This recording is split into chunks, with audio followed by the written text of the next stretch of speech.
ओम शांति। एकाग्रता मनुष्य की आंतरिक शक्तियों को बहुत बढ़ाती है।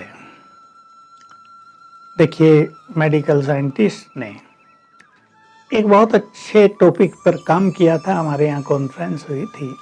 250 सर्जन थे सारे संसार के टॉप मोस्ट लोग। टॉपिक था कि ब्रेन में 1 मिनट में कितने केमिकल्स का सिक्रेशन होता है। किसी ने कहा 500, किसी ने कहा 700, अलग अलग मान्यता थी, किसी ने कहा 400।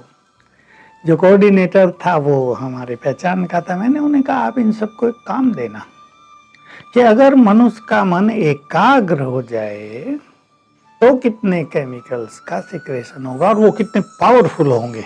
खैर, उन्होंने उस पर काम किया या नहीं किया, लेकिन हमें जानना चाहिए कि अगर हम एकाग्रचित्त होते हैं तो हमारा ब्रेन, हमारी बुद्धि, हमारा मन सब पावरफुल हो जाते हैं। और आज के संसार में यही तो कमी पड़ गई। मनुष्य टेंशन में है, मनुष्य परेशानियों में जीता है, वो चिंता और भय में जीता है। तो जो केमिकल्स का सिक्रेशन होता है वो भी बहुत जहरीला, आप ये कहें पॉइजन ही उनसे बहता रहता है। उससे ब्रेन की शक्तियाँ छीन, उससे बीमारियाँ, उससे बहुत सारी मानसिक परेशानियाँ ये पैदा होती हैं।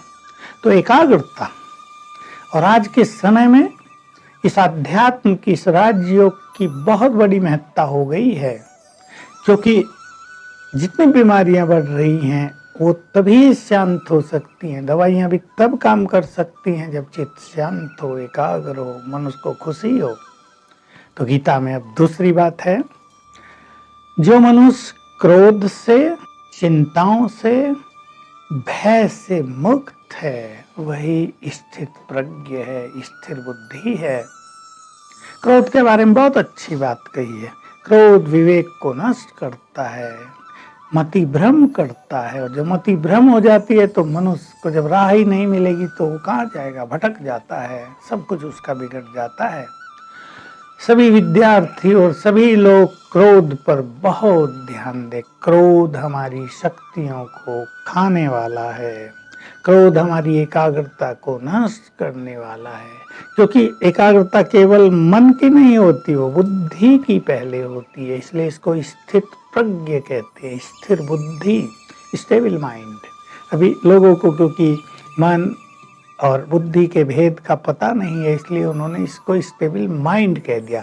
एक्चुअली स्थिर बुद्धि की ट्रांसलेशन होनी चाहिए स्टेबल इंटेलेक्ट। तो स्टेबल इंटेलेक्ट जब हमारा होगा, देखिए बुद्धि अगर स्थिर होगी तो बुद्धि मन को कंट्रोल कर लेगी। मन और बुद्धि दोनों का कार्य बहुत साथ साथ चलता है। उसको डिफरेंशिएट करना, उसमें अंतर करना, ये अत्यंत कठिन काम होता है। परंतु एक ज्ञानी और योगी जो सूक्ष्म दृष्टि से सब कुछ देखता है वो समझ सकता है कि बुद्धि एक सूक्ष्म शक्ति है, मन की भी राजा है, मन को भी कंट्रोल करने वाली है। अब क्रोध से यदि बुद्धि भ्रमित हो गई तो वो मन को कंट्रोल नहीं कर पाएगी, इसलिए एकाग्रता नष्ट हो जाएगी। भय, दूसरी चीज भय। भय बहुत बुरी चीज है। आजकल जब से कोरोना आया है, भय वालों की संख्या डबल हो गई है, और अगर ये लंबा चल गया तो बहुत बड़ी पॉपुलेशन भय में जीवन जीने लगेगी। भय से ब्रेन डल हो जाता है, उसकी अनेक जो कैपेबिलिटीज हैं वो नष्ट हो जाती है, और मनुष्य एकाग्रचित नहीं रह सकता। वो भटक जाएगा, उसका मन वो इधर की उधर की बातें सोचता रहेगा। एक लड़की की कहानी सुना हूँ, जो आज की कहानी है। उसने मुझे कांटेक्ट किया, मेरी माँ से मेरा कांटेक्ट नहीं हो रहा। मैंने कहा कहाँ गई? कोरोना में, लॉकडाउन में वो कहाँ फंस गई और कहाँ चली गई हमें पता नहीं चल रहा है। पूरा परिवार परेशान है, चिंतित है बहुत ज्यादा। अब हो सकता है उसका फोन गुम हो गया हो, किसने छीन लिया हो। अब नंबर तो आजकल किसी को याद होते नहीं, क्योंकि मैंने पूछा उसका फोन नहीं आता, बिल्कुल नहीं। वो कहाँ है कुछ पता नहीं। तो कितनी चिंताएं होती हैं, भय होता है। भय के केस बहुत आने लगे हैं आजकल। अगर मुझे 10 फोन आएंगे तो 5 भय के होंगे। इतना ज्यादा बढ़ गया है भय। तो ये भय हमें निर्बल करता है, भय हमें कमजोर बनाता है, हमें बीमार करता है। भय ब्रेन की शक्तियों को नष्ट करता है, बुद्धि की एकाग्रता को भंग करता है। तो एक क्रोध से हम बचेंगे, एक भय से बचेंगे, तीसरा बचेंगे चिंताओं से। चिंता मनुष्य को होती ही है, क्या होगा। बच्चों की चिंता भी है, कोई बीमार हो जाए उसकी भी चिंता होती है, पैसा कम है उसकी भी चिंता होती है। देखो कितनी भयावह स्थिति है। जब कोरोना नहीं था तो हॉस्पिटल में पेशेंट्स की भीड़ लगी रहती थी, आज वो घरों में हैं सब। किसी को दवाई भी नहीं है, किसी को भयानक पीड़ा है, किसी को ऑपरेशन की जरूरत पड़ रही है, किसी को डॉक्टरों की बार बार सलाह की जरूरत पड़ रही है, नहीं हो रहा है। तो कितनी बड़ी त्रासदी से ये संसार गुजर रहा है कि कोरोना पर तो सबका अटेंशन है, लेकिन बाकी जो बीमारियां घर घर में हैं उनका भी तो कुछ होना चाहिए। तो मनुष्य की चिंताएं बढ़ती जा रही, अगर ये लंबा चल गया तो क्या होगा।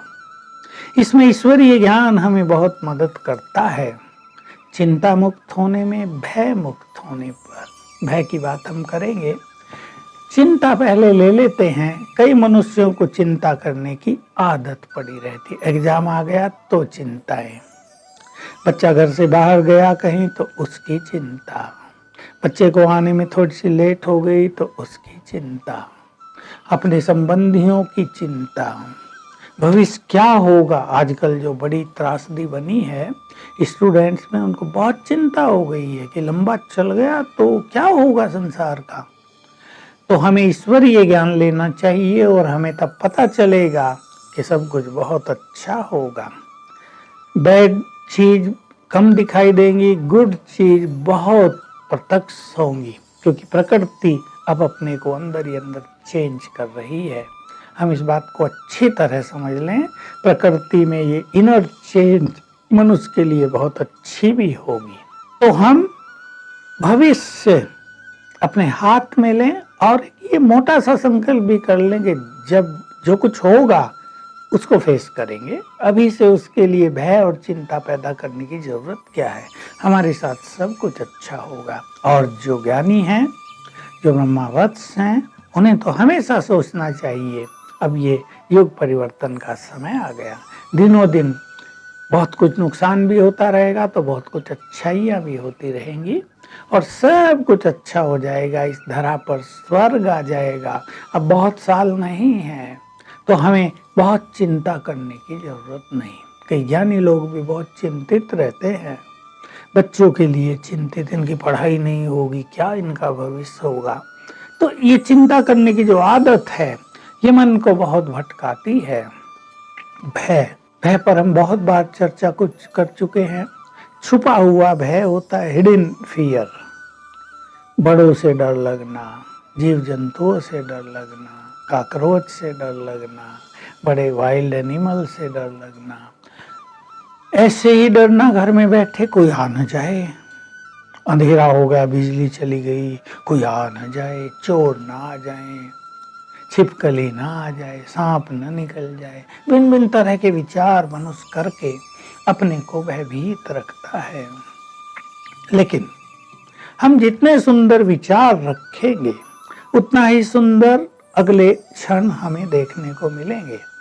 मैं बहुत अच्छी बातें सबके लिए कह आया हूँ और उस बात का सबको अच्छी तरह अवेयरनेस होनी चाहिए कि हमारे हर संकल्प में क्रिएटिव एनर्जी है। भय के कारण अगर हम नेगेटिव सोचेंगे तो हम उल्टा ही क्रिएट करेंगे। इसलिए भय से मुक्त हों, चिंता से मुक्त हों, क्रोध से मुक्त हों। रोज सवेरे 7 बार उठते ही संकल्प कर लिया करना, मैं आत्मा अपने स्वरूप को देखेंगे, पीसफुल हूँ, क्रोध से मुक्त हूँ।